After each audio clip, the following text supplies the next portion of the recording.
सुनहरा जंगल। रजत अपने परिवार के साथ एक गंगापुर गांव में रहा करता था। वो जंगलों से लकड़ियां काट कर और उन्हें बेचा करता था। वो इसी तरह अपना और अपने परिवार का गुजर बसर करता था। उसका बेटा गौरव इंजीनियरिंग की पढ़ाई के लिए विदेश गया हुआ था। रजत रोज सुबह लकड़ी काटने जंगल में जाता था। शाम होने पर वो वापस लौटता है। उसकी गैर हाजिरी में उसकी पत्नी सीमा की तबीयत बहुत खराब हो गई थी। वह घर पहुंचकर सीमा को आवाज लगाते हुए बोलता है, सीमा, आज खाने में क्या बनाया है? फटाफट खाना लगा दो, मुझे बहुत जोर से भूख लगी है। मेरी तबीयत ठीक नहीं है और मैं बिस्तर से उठ भी नहीं पा रही हूँ। इस वजह से मैंने खाना नहीं बनाया है। आप मुझे डॉक्टर के पास ले चलिए।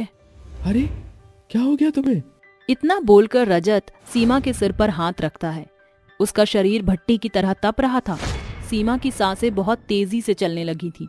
वह अपने सीने पर हाथ रखते हुए हाँफने लगी थी। वो थोड़ी देर बाद बेहोश हो जाती है।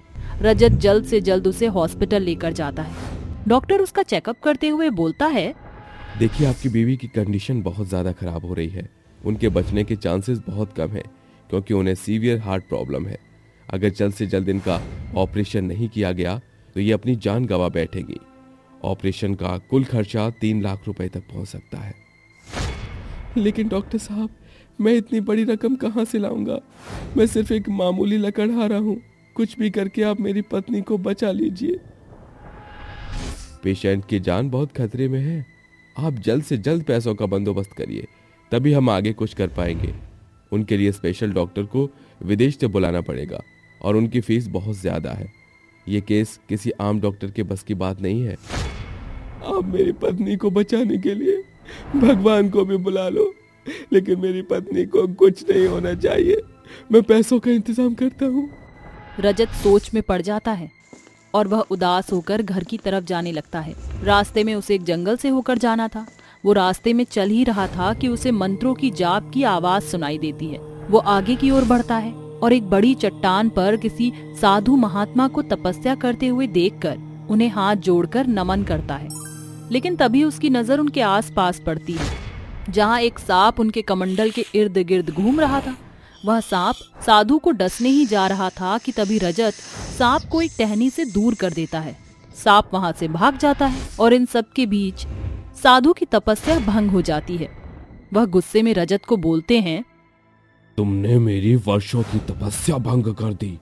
मैं तुम्हें तुम्हारी इस गलती के लिए कठोर दंड दूंगा। लेकिन बाबा, मैंने आपकी जान बचाई है और आप मुझे ही दंड दे रहे हो। एक सांप आपके आसपास घूम रहा था, आपको डसने वाला था, लेकिन मैंने उसे भगा दिया और आपकी जान बचाई। क्या? मेरी जान बचाई? बेटा, मुझे गलतफहमी हो गई, मुझे माफ करना। मेरी जान बचाने के लिए धन्यवाद। आप धन्यवाद मत कीजिए, आप तो ज्ञानी संत हैं, आपसे कभी भूल नहीं हो सकती। आप मुझे अपना आशीर्वाद दीजिए कि मैं अपनी जिंदगी की मुसीबतों से लड़ सकूं। क्या बात है बेटा, तुम बहुत परेशान लग रहे हो। हाँ महात्मा जी, मेरी पत्नी की तबीयत बहुत खराब है। वो अस्पताल में एडमिट है। मुझे उसके इलाज के लिए 3 लाख रुपए चाहिए, पर मेरे पास इतनी बड़ी रकम नहीं है। मुझे समझ नहीं आ रहा कि मैं अपनी पत्नी की जान कैसे बचाऊं। बेटा, मैं तुम्हारी इस परेशानी का हल बताता हूँ। तुम एक नेक दिल इंसान हो। मैं तुम्हें ऐसी जगह भेजूंगा जहां तुम्हें इतनी सारी दौलत नसीब होगी कि तुम इसका हिसाब नहीं कर पाओगे। तुम सुनहरे जंगल में जाओ और वहां की लकड़ियों को काट कर बेच देना।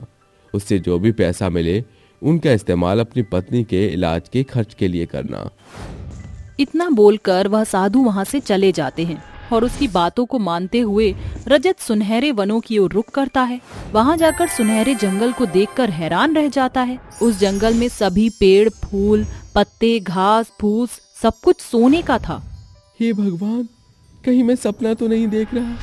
इतना सारा सोना! मैं सोने की लकड़ियों को बेचकर बहुत पैसा कमा लूंगा और अपनी पत्नी का इलाज कराऊंगा। उसके मन में अपनी पत्नी को बचाने की एक नई उम्मीद जागती है। वह अपनी कुल्हाड़ी से सोने के पेड़ों को काट कर उन्हें सुनार की दुकान पर बेच देता है। उसे सोने की लकड़ियों की बहुत मोटी कीमत मिलती है, जिसे लेकर वह अस्पताल की ओर जाता है। अस्पताल के काउंटर पर ऑपरेशन के लिए पैसा जमा कराकर रजत डॉक्टर से मिलता है। डॉक्टर ऑपरेशन की जिम्मेदारी लेते हुए बोलता है, आप चिंता मत कीजिए, आपकी पत्नी को कुछ नहीं होगा। मैंने सीनियर डॉक्टर को फोन करके बुला लिया है, वो किसी भी समय आते ही होंगे। उसके बाद हम आपकी पत्नी का ऑपरेशन शुरू करेंगे। आपका बहुत बहुत धन्यवाद डॉक्टर साहब। कुछ ही देर में सीनियर डॉक्टर हॉस्पिटल में आता है और सीमा को ऑपरेशन थिएटर में शिफ्ट करने के लिए कहता है। थोड़ी देर बाद नर्सेज और डॉक्टर मिलकर उसका ऑपरेशन कर देते हैं। ऑपरेशन सक्सेसफुल होने के बाद डॉक्टर रजत को खुशखबरी देता है। कुछ दिनों में ही सीमा एकदम तंदुरुस्त हो जाती है और उसे हॉस्पिटल से छुट्टी भी मिल जाती है। ऑपरेशन के इलाज के बाद भी रजत के पास बहुत सारे पैसे बच गए थे। एक सुबह रजत को उसके बेटे गौरव का विदेश से कॉल आता है। कैसे हो पापा, और माँ कैसी है? बेटा मैं सही हूँ और तेरी माँ भी ठीक है। पापा वो कॉलेज की फीस के लिए कुछ पैसे चाहिए थे, आप 2 दिन में भिजवा दीजिए क्योंकि परसों आखिरी डेट है फीस भरने की। कितनी फीस रह गई है तेरी? पापा वही कुछ 80,000 रुपए। तू चिंता मत कर, मैं कल ही तेरे अकाउंट में पैसे भिजवा देता हूँ। बस तू अपना मन लगाकर अच्छे नंबरों से पास होना और इंजीनियर बनकर यहाँ आना, तेरी माँ बहुत खुश होगी। हाँ पापा, बस मैं 3 महीने बाद वापस घर लौट रहा हूँ। अच्छा मैं फोन रखता हूँ, आप पापा मेरी क्लास का समय हो रहा है। ठीक है। फोन रखकर दोबारा रजत सुनहरे जंगल में जाता है और वहाँ से कुछ सोने की पेड़ को काट कर लाता है और उसे सुनार को बेचकर जो पैसे मिलते हैं उनमें से रजत 1 लाख रुपए गौरव के अकाउंट में डलवा देता है। गौरव फीस भरकर अपनी आगे की पढ़ाई पूरी करने लगता है और बचे हुए पैसों से रजत गरीबों की मदद करता है। वह उनके लिए खाने की चीजें, कपड़े दान में बांटने लगता है। अब रजत के घर में सिर्फ खुशियां ही गूंज रही थी। 3 महीने बाद गौरव घर लौटता है, जिसे देख सीमा और रजत उस पर बहुत गर्व करते हैं। रजत हमेशा उस साधु महात्मा और सुनहरे जंगल का शुक्रिया अदा करता है, क्योंकि अगर आज सुनहरा जंगल ना होता तो आज सीमा उसके साथ ना होती और उसका बेटा आज इंजीनियर ना बनता। अब रजत खुशी खुशी अपनी आगे की जिंदगी बिताता है।